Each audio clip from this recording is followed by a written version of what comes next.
Welcome to Health, Wellbeing and Lifestyle, where professionals in the field inform, educate and inspire the community to be healthier, more balanced and live the lifestyle they love.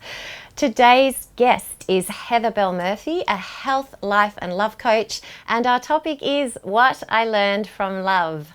Welcome to the show, Heather, and tell me, what did you learn from love? Lots of great stuff, Kirsty. I've been in loving relationships for a long time now, including some pretty significant ones. My biggest skill that I've learned, that I think I can say that I've learned, over my past sort of 35 years of actual adulthood, is emotional balance. What I see with clients, and I've actually come from an experience of being somebody who was highly oversensitive at one stage, suffered with, anxiety, depression, those sorts of things. And being emotionally balanced no longer means that I'm on that seesaw emotional roller coaster of being, when I'm up, and everything's great. When I'm down, I'm down. And when I'm down, I would need to do something to get up, to escape that uncomfortable, bumpy feeling. So, for women, that commonly looks like doing things like eating the wrong things, overconsumption of food, having unhealthy relationships with things like TV or alcohol, or even just developing unhealthy relationships with things like, with I shouldn't say things, but, with, say, their children, for example, where they're just overly living out a life through someone else. So that sense of being in our beingness and being in balance is a really important thing. The other really important thing is whether we're in a relationship, intimate other, with the person of the opposite sex, or even an intimate relationship with same sex, and even if that is with a sister or another relative, say, for example, someone is most likely to carry the masculine energy in the relationship, and someone is most likely to carry the feminine energy in the relationship. Now, the issue with that is that, especially if it comes to being in a relationship with your significant other, men are going to feel much more comfortable expressing their feelings, or another great expression for it is crashing the boat of their heart on your island and wanting to stay with you if you're really emotionally comfortable. Particularly if you're emotionally comfortable, during bumpy, potentially volatile times. So that's a really important thing. Could you please explain a little more about masculine and feminine energy for us? I'd love to, especially as we know that there's a lot of gender and role confusion going on in society at the moment. So clients commonly come to me, and there can be confusion in their relationship, especially where some girls now may be in a situation where or some women may be in a situation where they're earning more than their partner. Or you might have a same-sex couple where one person is, significantly, obviously, the breadwinner in the household. What I'm finding in relationships now, sometimes in same-sex couples, generally with women, or in heterosexual couples, it's like two people are both trying to wear the pants in the one household, and that doesn't work. So being the masculine, sometimes people mistake carrying the masculine energy in the relationship as being controlling or dominating, and that's not actually where it's at. It's actually more of a protective role. You'll often get one person is more of the protector. Now, in my relationship, it is definitely my partner. He fits that male protector, breadwinner figure particularly well, and I'm definitely much more the nurturer. He's nurturing as well, but of course it's part of that dance that we do. He nurtures me in other ways, but I tend to definitely be the feminine energy, the nurturing, the receiver. I'm definitely the feminine receptor in the relationship. And have you got any tips for our viewers? Absolutely. Emotional balance is essential. I call it emotional landscaping with clients and emotional processing. And you know, we're very, very lucky that as women, being in touch with lunar cycle, because we're 60% water, it's a great time to follow the phases of the moon, being in dark moon or being in full moon, when we know that it's time to, so cleaning the house and cleaning out the shoe cupboard and being organised at that time, it's a great time to utilise that energy doing those kinds of things. And then being in full moon, that's more of a doing time.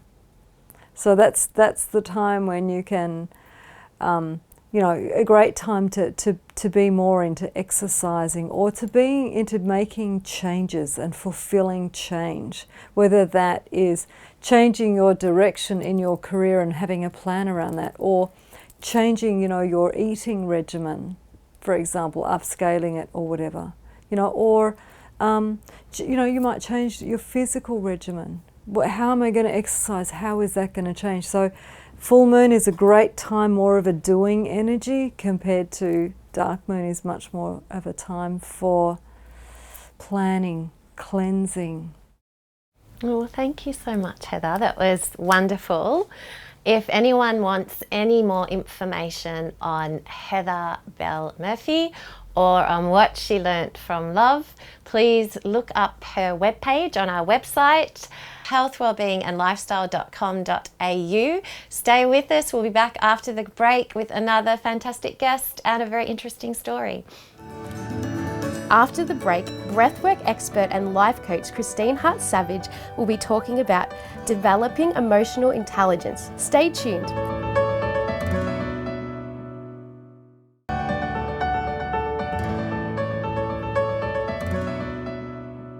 Welcome back, and our next guest is breathwork and life coach Christine Hart-Savage, and the topic we'll be discussing today is developing emotional intelligence. Welcome, Christine. Thank you, Megan. It's great to be back again. Christine, emotional intelligence is a really hot topic at the moment. Could you describe for us what emotional intelligence is? Emotional intelligence is huge, absolutely huge. It's one of those things that we think, what is emotional intelligence? We've got, you know, academic sort of intelligence, IQ, and this is EQ. And I think we have SQ, which is spiritual intelligence as well. Emotional intelligence, I'll tell you what it isn't first. And I used to have a lot of the isn't, like a lot of us do. So in my earlier life, I was so sensitive to everything, I was reactive. Now, when we have emotional reactions going on inside us, whether we actually act on them or not, we're charged. So there's this constant feeling of being sucked down the rabbit hole.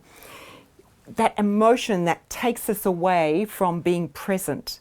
We can't see anything clearly when we're in an emotional state, a charged emotional state. And most of us are reactive to that. So we go through life and whatever's happening around us, or maybe a friend makes a comment, or a husband or a wife makes a comment, or a teacher, or whoever it might be, and suddenly we feel this feeling inside and we are gone. We're actually not there anymore. When we're in that, that is not emotional intelligence. We are lost in an old pattern of behaviour, an old pattern of thinking and feeling. So we want to avoid that sort of thing. So we have to work on healing those deeper layers and bringing our emotional pains and hurts and traumas into balance. Christine, do you think we have our own ability to choose our own personal path? I definitely think we do. And this is something that I did not realise when I was younger. I bounced around, just reacting to whatever life brought into my world. I did not know that we could choose our thoughts.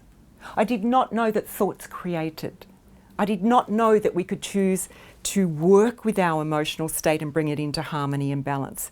Yes, I do believe we can choose who we want to be in the world. Most definitely. Do you have any examples you'd like to give us of this? I'll talk about a realisation I had one day. I studied metaphysical science and I love metaphysical science. And I was reading some of the literature and it suddenly occurred to me, wow, I have made such a mess of my life. So all that emotional attachment I had to things and reactions is a lot of life force being wasted on drama, wasted on chaos. And I thought, if I can really choose who I'm going to be in the world and I can change my thoughts and my reactions, I could use that energy and life force to create something wonderful for myself. What if I have the power to do that? So what I did then was look at values. And I thought, well, what are my values? What do I value? And who are the people that I admire in life? And one of them was my grandmother. She is the most beautiful, beautiful, loving lady, my grandmother. I was very close to her. And I thought, what are the qualities that she shows that I like? And she was warm, she was friendly, she was authentic, she was strong, and she laughed a lot. And she was clever. And I thought, I love all of those qualities. I don't know if I have them, but I'm going to choose those qualities and I'm going to actually start bringing them into my life and embodying them. I'm going to choose the values I like and really whittle those down to a few and start to live those values and bring those qualities of those values into my life, to bring them into my being and to live them and to act them out. And one of the thoughts I had, Megan, was if I am choosing to be a certain way in life, is that a lie? Or is it the truth? And I thought, well, is my past and who I've been a lie or the truth? And then I started to think about, well, I've made a bit of a mess of my earlier life. If I can create a new life, one that I like, that is more peaceful and flowing and interactive with people, surely that's the way to go. So I decided that it was a choice. It's a choice to be who we're choosing to be in life. And then having the ability and the commitment to step into those values and embody the qualities of those values. So I started to do that. And I've worked with my mind so much in my life. So one of the things with emotional intelligence is being able to become non-reactive, non-attached to outcomes of things. So to do that, I use my breath a lot in my life to balance myself. Christine, what should the viewers and I do to develop our own emotional intelligence? Really become aware of yourself. Become aware of your thoughts. Become aware of your emotions. Become aware of your actions. And then line those up with the values that you hold dear to you. And try to embody those, the qualities of those values into your life and act those out. So it does take a lot of practice. And one of the things is any time and every time you catch yourself being caught up in some emotion or feeling like, I'm going to get back at that person, that payback sort of energy, catch that.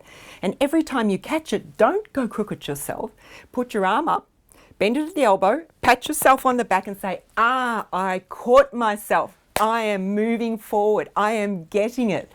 So we can work in a way that we're kind to ourselves, but we need to be really focused and really committed to making those changes, but it's worth it because then we design who we're going to be and we can live a really wonderful life by our own life design, by leading ourselves in our life. We become much more emotionally intelligent. Thanks, Christine. That's such fantastic information. If you'd like to know more about developing emotional intelligence or Christine Hart-Savage, go to her webpage on our website, healthwellbeingandlifestyle.com.au. And after the break, we'll have another interesting guest with another interesting topic. Stay tuned, and after the break we have international meditation teacher and coach Daniella D'Amore talking about a balanced life through spiritual growth.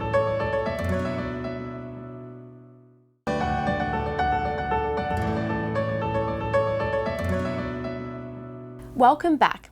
We have international meditation teacher and coach Daniella D'Amore, and the topic we'll be discussing is the importance of a balanced lifestyle through spiritual growth. Welcome, Daniella. Thank you. Thank you very much. Why is spirituality important for a balanced life? Spirituality is just as vital in our life as it is to understand our physical body. Right? So if we focus on our physical body and don't focus on our spiritual life, then we don't have a greater sense of purpose in our life. Right? I feel that it's important to balance the physical, the emotional, mental, and spiritual bodies in order to align ourselves to perfect health and well-being, and therefore create a much more healthier and happier lifestyle. It's important to balance all four bodies. Daniella, what's your personal journey in discovering spirituality for a balanced life? Well, can I say I've had many journeys that really emphasize the importance of spirituality. But as a young girl, starting out in life, and when I became a woman, I had a lot of issues, health issues with my monthly cycle. And we know today it's called endometriosis, but back then it wasn't diagnosed like that. And it was, very uncomfortable, and I was just given medicine to take. Well, in my feeling, my sense was, no, this is not right. This is supposed to be natural. So why am I taking medicine? No. So I seeked out alternative ways to heal myself through this. And so I did go to a naturopath, I went to acupuncturist, and I started meditation.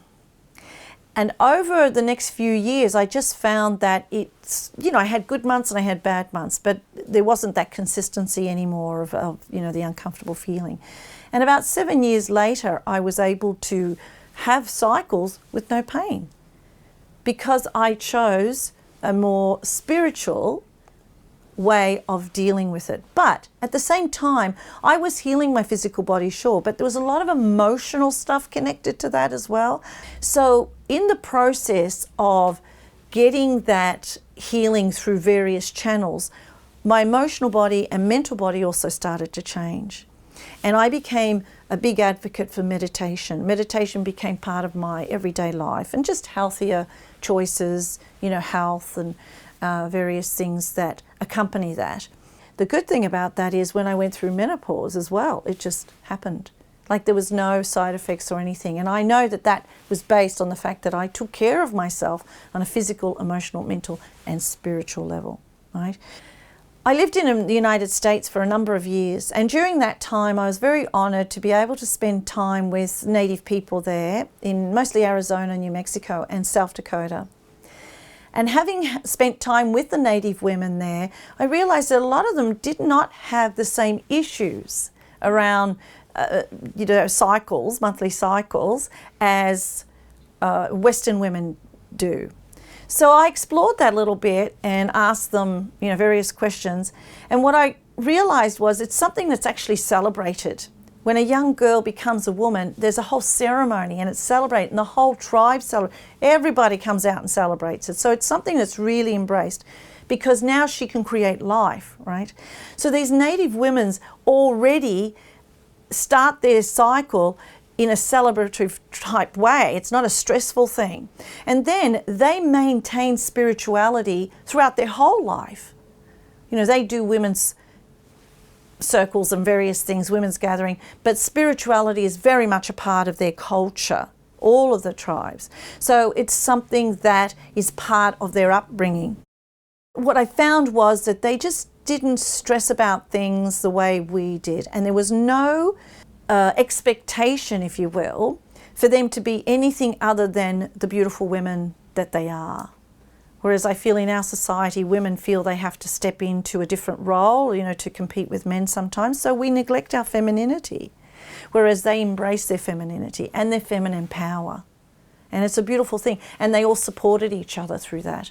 So what that helped me realize was that what I was feeling as a young girl really had some substance. You know, why was I thinking that? I don't know where that came from. I just knew that it was natural for women to be like this and to find the supportive system. So that was really confirming and very affirming as well, because it affirmed how powerful it is for us to embrace who we are. You know, we as women in the Western world, our own power, our own femininity. And of course for men to embrace their own masculinity, you know, who they are. And we play specific roles in that power.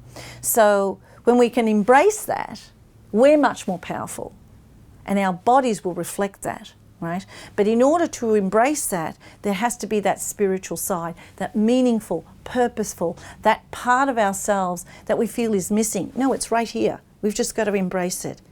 Daniella, that was a great story. Yeah, it's great. Thank you. Do you have any advice for our viewers to have a balanced life spiritually? Well, my advice would be to just listen to their inner self, because that's where our spiritual body resides, somewhere inside of us. Most people will say it's in your heart, but it can be anywhere. It can be in your toe. I don't know where you feel, whatever you feel. But think about how you feel when you see a sunrise or a sunset. There's something magical about that, and we can feel that magic within us. It makes us stop and look at it and go, wow. Or when a rainbow appears, and we all want the rainbow to be magic, you know, magical, and we have a sense of that. Well, that's our spiritual body responding to that. So it's already happening. It's just a matter of making yourself more conscious of how you feel in that moment and knowing that you have those feelings throughout the day and they're important. They're an important element to who you are.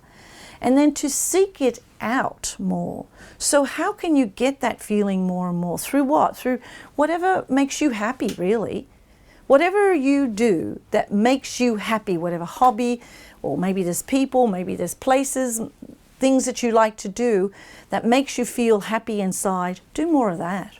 That's all. Because that's called loving yourself.